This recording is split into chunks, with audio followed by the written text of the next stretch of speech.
به نام خالق هستی. ناخودآگاه جمعی و کهن الگوها، فصل 4، پارت 8.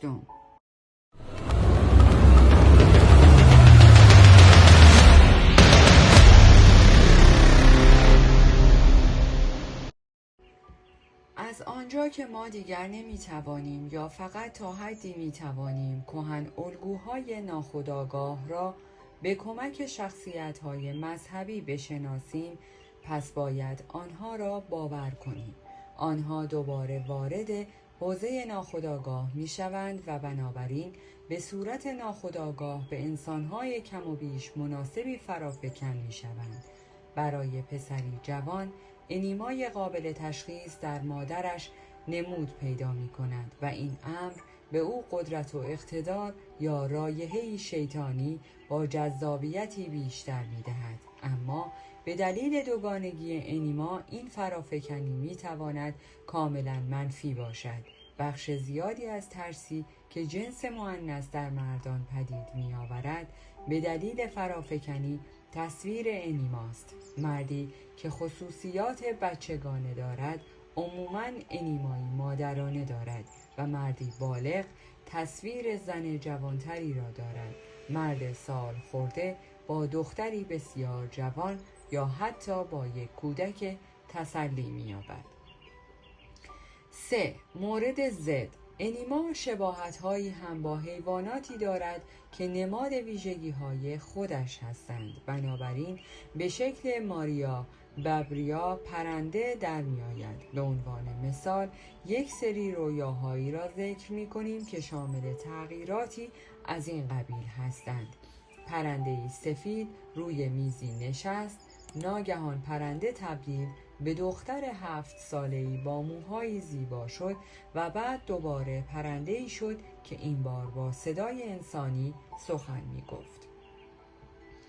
2. در خانه زیرزمینی که در حقیقت نیز دنیای زیر زمین است، جادوگر و پیشگوی پیری با دخترش زندگی می‌کند. با این وجود او دختر واقعیتش نیست. او قاضی بیبند و بار است، اما کور است و دنبال شفا می باشد. 3. در خانه‌ای دور افتاده در جنگل، محقری زندگی می کند. ناگهان دخترش که نوعی روح است ظاهر می شود و شکایت می کند که مردم فقط او را زاده خیال می دانند. 4. در کلیسای یک شمایل از مریم مقدس به سبک گوتینگ هست که زنده است و زنی ناشناس و در عین حال شناخته شده. او در آغوشش به جای کودک نوعی شعله یا ماریا اژدها دارد. 5. کنتسی سیاه پوش در محراب کلیسایی زانو زده است. مرواریدهای گرانبهایی به لباسهایش آویخته است. موهای قرمز و نیز حال و هوای عجیبی دارد. علاوه بر آن ارواح مردگان او را احاطه کردند. 6. ماده ماری به آرامی خودش را تکان می دهد و به زبان انسانها سخن می گوید. او فقط تصادفاً به شکل مار در آمده است. 7. پرنده‌ای با همان صدا صحبت می کند، اما سعی می کند رویابین را از واقعیت خطرناکی نجات بخشد و به او کمک کند. 8. زن ناشناسی مانند رویابین بر نوک مناره کلیسا نشسته و از درون مغاک نگاه عجیبی به او می‌اندازد. 9.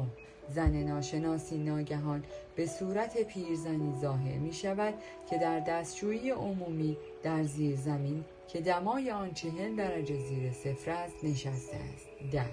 زن ناشناسی خانه‌ای را به یکی از خویشاوندان مؤنثش واگذار می کند و ناگهان به جای او الهه‌ای بزرگتر از اندازه طبیعی با لباسی آبی رنگ ظاهر می شود. او به آتنه شباهت دارد.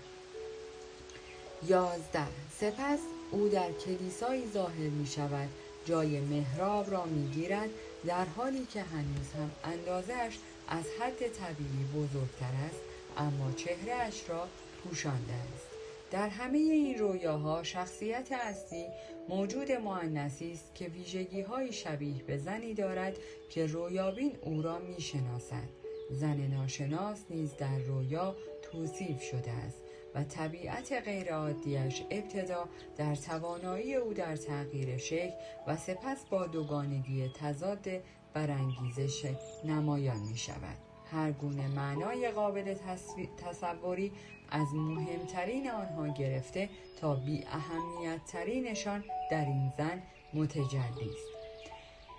در رویای اول انیما موجودی پریگون است، یعنی فقط نیمه انسان است. او میتواند یک پرنده هم باشد. در واقع او میتواند کاملا متعلق به طبیعت باشد و نیز میتواند ناپدید شود، یعنی ناخودآگاه شود و از محدوده دید انسان ناخودآگاه خارج گردد.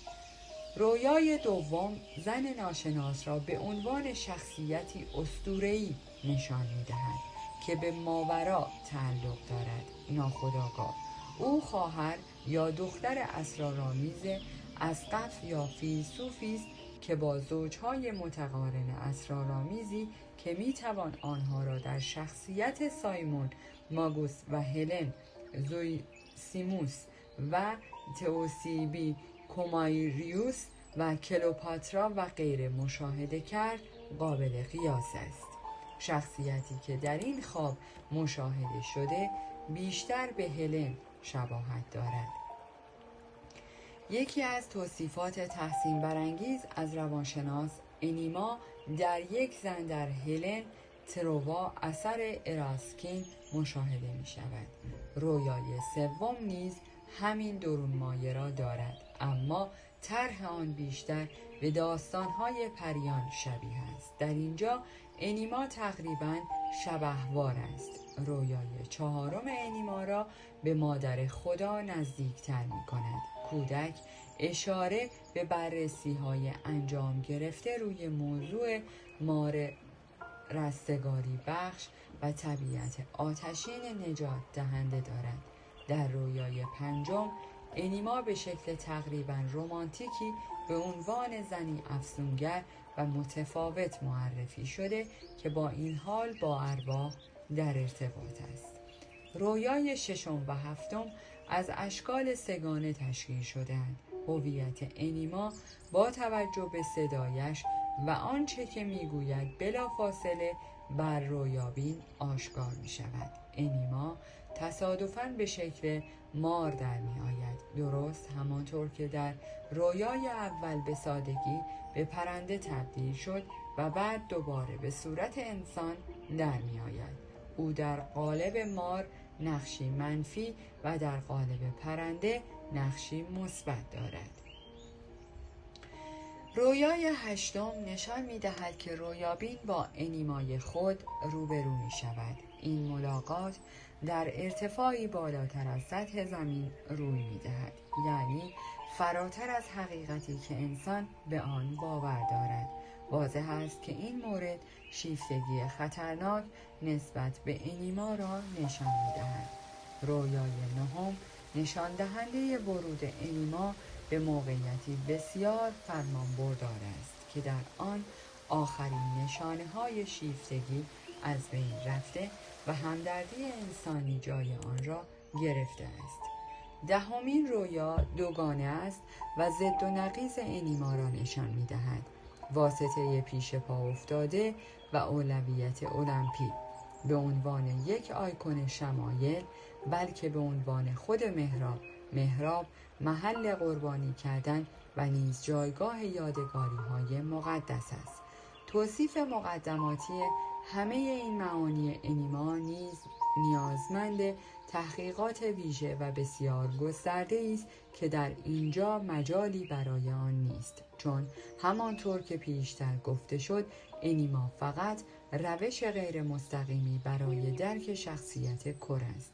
من این رویاها را فقط به این دلیل ذکر کردم که به خواننده ایده‌ای درباره مواردی تجربی بدهم که مفهوم انیما بر مبنای آن پایه‌گذاری شده است. ما از این سری رویاها و سایر موارد مشابه آن تصویر شگفت‌انگیزی به دست می‌آوریم که چنین نقش مهمی در روان مردان دارد و فرضیات نادرست همگی آن را به زنی خاص نسبت می‌دهند و همه توهماتی را که به عروس مردانه مرتبط است در بر می‌گیرد.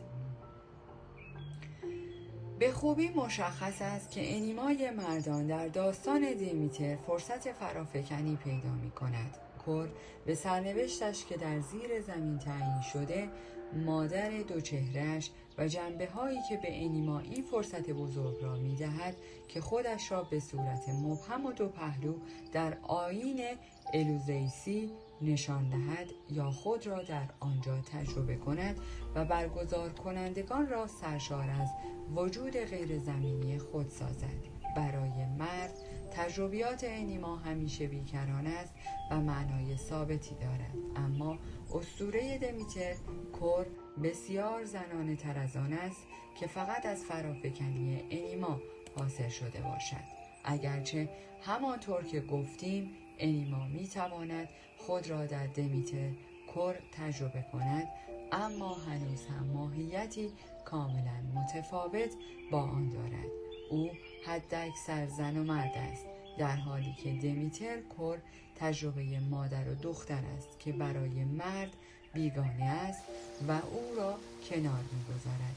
در حقیقت روانشناسی آیین دمیتر همه ویژگی‌های نظامی مادر سالار را در جامعه‌ای دارد که در آن مرد عاملی جدایی ناپذیر اما مزاحم است. در پایان از شما دوستان عزیزم می‌خواهم برای حمایت بیشتر ما کانال ما را به دوستان خود معرفی کنید. برای انرژی بیشتر ما رو لایک کنید و برای ادامه پرقدرت‌تر سابسکرایب. تا درودی دیگر، درود و 200 بدرود.